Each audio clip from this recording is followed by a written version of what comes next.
අයිබෝවන් දවස්සකට පසුව අපි නැවතත් බුකිය රෝමක් යන්න හම්බ වෙනවා. ඉතින් අද අපි බලමු බුකියේ තියෙන විශේෂ තොරතුරු මොනවද කියලා. ඒ වගේම අපි හැමදාම ඉල්ලා සිටිනවා අපේ channel එක subscribe කරන්න. බුකියේ තියෙන ඉතාමත් වැදගත් වෙන තොරතුරු අපි ඔබත් එක්ක ගෙන වෙනවා.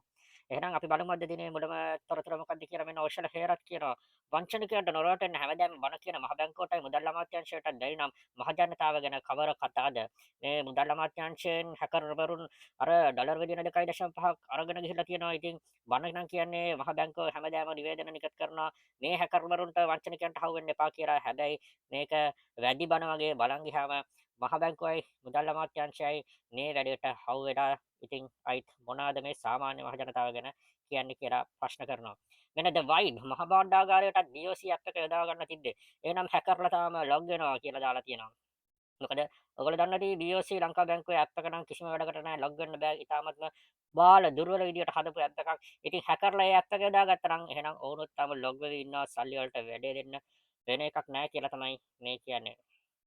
මෙන්න තරිදුද්දේ ගෙදර කියනවා ශම්මිගේ වැඩේ හරි බොහෝ විට එරාන් එයි ඩේලි මිරර් කතාව මගේ මූලාශ්‍ර වලින් තහවුරු කර හැකි මේ කියන්නේ දැන් මේ පළවෙනිදට අර ශම්මි ඩිසිල්වා ක්‍රිකට් පාලක මණ්ඩලයේ සභාපති එළියට ගිහිල්ලා එරාන් වික්‍රමරත්න සජබේ එරාන් වික්‍රමරත්න මේ පාලක මණ්ඩලයේ සභාපති වෙයි කියලා තමයි කියන්නේ. ඉතින් ප්‍රශ්නේ තියෙන්නේ මේ මල් පැල ගලවලා මල් පැල ගේනවා කියපු NPP අයට සජබේ එරාන්ද හොයා ගන්න පුළුවන් උනේ කියන එක ලොකු ප්‍රශ්නයක්. බලන් ඉමු ශම්මි වැඩේ අත්හැරෙන්නේ නැහැ කියන එක තමයි අපිට තොරතුරු වාර්තා වෙන්නේ. මේ ගැන නැවත ඔහු ICC එකට පැමිණිලි කරලා තියෙන බවක් තමයි වාර්තා වෙන්නේ. ඉතින් හරවත් ඉදිරි දින කීපෙදී මෙතන රනිල් ශම්මි එරාන් නාටකය.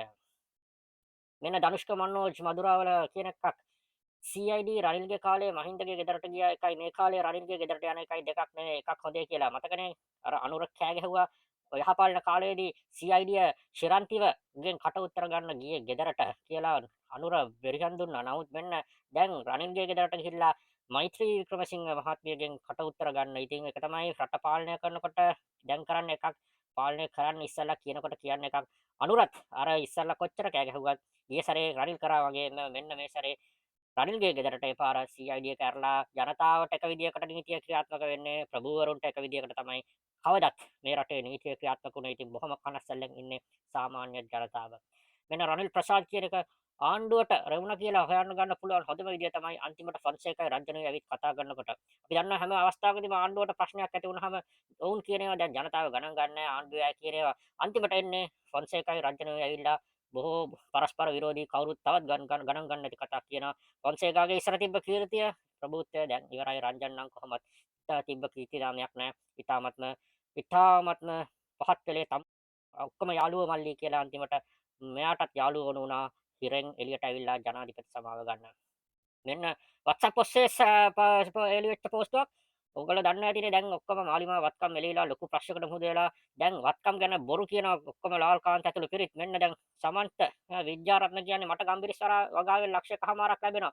ඉඩම් අක්කර එකමාරයි. ඇම්පැති සමන්ත කියයි. අම්මා ගල් කඩන සල්ලි වලින් ජීවත් වෙනවා කියපු සමන්ත අද කියන කතාවේ ඡන්දට ඉස්සෙල්ලා කිව්වේ අම්මලා ගල් කඩලා සල්ලි ගල් කඩලා තමයි ඉගන්නේ කියලා. මෙන්න බලන් යද්දී අම්මලාට ලක්ෂ ගානක ගම්බිරිස් වගාවල් එක්ක අක්කර ගානක ඉඩම් තිබිලා තියෙනවා තමන්ගේ දෙමව්පියන්ට. මෙන්න බලන්න දෙබිඩි විදිය. මෙන්න අහවල් කියන එක කියනවා විපක්ෂය එක රැලියක් තියාගන්න බැරුව රටපද්දී මාලිගාව රණපුරා නවන්ත මේ රැලි 21ක් දීප චන්ද ගැන ආඩම්බරයි ඒකේදී කියලා රැලි 21ක් තියෙනවා කියන විපක්ෂය රැලි තියාගන්න බෑ කියලා අපිට දන්න විදියට නම් සජබෙන් විශාල රැලියක් කොළඹ පැවැත්වෙනවා සජබේ ඊටතනින් එහාට අනිත් පක්ෂ ගැන එහෙම ලොකු ප්‍රචාරයක් නැහැ. ඉතින් මොවුන් කියන්නේ මාලිගාවෙන් නම් රට පුරා රැලි 21ක් පැවැත්වෙනවා කියලා.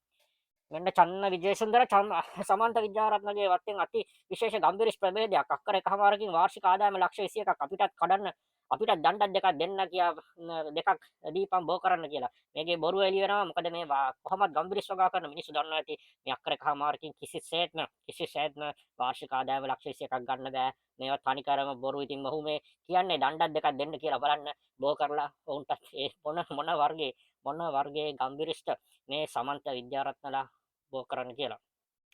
මෙන්න කැඳුල් ජයසමර කියන බිමත් රත්නායකලා RDA ගිණුමෙන් මිලියන 380ක් කලින් ගෙවලා තිබ්බ කොන්ත්‍රාත්කරුවට නැවත ගෙවන්න සලස්සලා.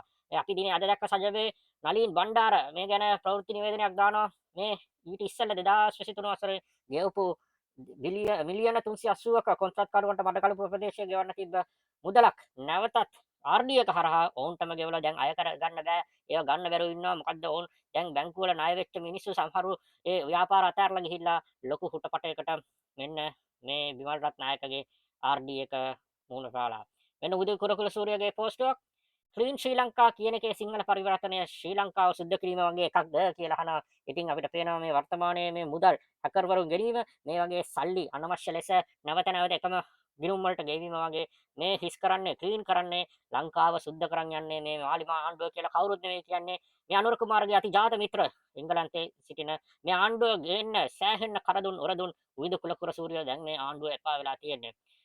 මෙන්න පොද්දල ජයන්ත එංගලන්ත ශාඛාවේ සභාපති දර්ශන හෙට්ටිආරච්චි පක්ෂය රකින්න හදන කඩුව අතටගත් අර වඳුරු ආරක්ෂකයා වගේ අමසරණයි කියලා කියන්නේ ඔවුන් මේ සමහර NPP පාක්ෂිකයන් දැන් මේ පක්ෂය අවසාන මොහොතේ රකින්න පුදුම උත්සාහයක් දරනවා. ඒ නිසා ඔවුන් බලන්න තැනක් නොතැනක් ඔහේ උපරිමය යොදාගෙන මේ එක එක රටවල් වල ඉන්න අය මේ පක්ෂය ආරක්ෂා කිරීමේ මහා මේවුම අතට අරන් තියෙනවා. හැබැයි ඒකෙන් අනිත් ඔවුන්ගේ ඒ පක්ෂය කරපු ඒ හොඳ යහ පාලනය ඒ වගේම දීපු පොරොන්දු සියල්ලම අමතකයි කියලා. මෙන්න මදුක තක්සලංක කියන කතාව ඉදිරි අවදානම් ආණ්ඩුවට හිතා ගන්නවත් බැරි වෙයි. ඇයි හදිසියෙ මිනිස්සු විරුද්ධ වුණේ කියලා එන්න ඉදිරිය විශේෂයෙන්ම මැයි මාසයේ සිට රාවයක් පැවතෙනවා. මේ ආණ්ඩුවට තවත් ප්‍රශ්න, තවත් දේවල් එනවා කියලා ඉදිරිය ඉදාමත්ම අවදානම් තත්ත්වයක් කියලා. ඒක තමයි මේ මදුකට නැවතත් මතක් කරන්නේ.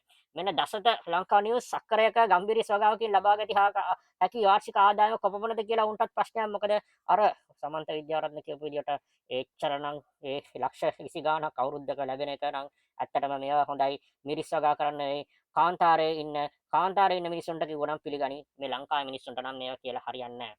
මේ නැවතත් මිනිස්සු මේවම මේ බොරු ප්‍රකාශ අල්ලගෙන මේ නැවතත් විහිළුවට ලක් කරන අරවින්ද හබක්කල අක්කර එකහමාරකින් ලක්ෂ 21ක් ලාභ ලැබ හැකි SV වර්ගයේ ගම්බීර SB සොයාගත හැකි තැනක් දන්නවා නම් කියන්න කියලා දුරකථන අංකයක් දීලා තියෙනවා. කාගේ දුරකථන අංකයද දන්නේ නැහැ. බොහෝ විට මේ SV කියන්නේ සමන්ත විද්‍යාරත්න මේ ඔහුගේ දුරකථන අංකය විය හැකිද දන්නේ නැහැ. මොකක්ද දන්නේ නැහැ. මෙහෙම කියලා කියනවා මේ ප්‍රකාශය දැන් විහිළුවට අරන් තියෙනවා. මෙන්න කැලුම් නිරංජන ඔහු කියන ඔය ඩොලර් මිලියන 2.5ම හොරා කෑ එකම අවස්ථාවද නැත්නම් මේක මාස 4ක් හැංගුවා වගේ තවත් හැංගුවා වගේ හංගන්න ඉන්න තව සිද්ධි තියෙනවා. දව් සමහර විට මේක මේ එලි වෙච්ච නිසා එලි කරපු දේ වෙන්න පුළුවන්. මේ වගේ තව ගෙවීම් මාස 4ක් කියන්නේ එසේ මෙසේ කාලයක් නෙවෙයි. මේ වගේ ගෙවීම් තව කියලා ජනතාවගෙන් මේ හැංගුවා වගේ අර අනිත් ගෙවීමුත් මේ වෙද්දි ආණ්ඩුව හංගනවාද කියලා ප්‍රශ්න තියෙනවා. ඉතින් හිතවතුනි ඔය ටික තමයි අද දිනේදී බුකේ රවුමක් යනකොට අපිට දැනගන්න ලැබුණේ. ඔබලත් මේ වගේ දේවල් දැක්කොත් මේ වගේ දේවල් ආරංචි වුණොත් අපිට මේ තොරතුරු එවන්න කමෙන්ට් කරන්න. අපි මේවා ගෙන එනවා. එහෙනම් බුකේ රවුමක් ඊළඟ දිනයකදීත් යන්න අපි නැවතත් මුණ ගැහෙමු. සුබ දවසක්.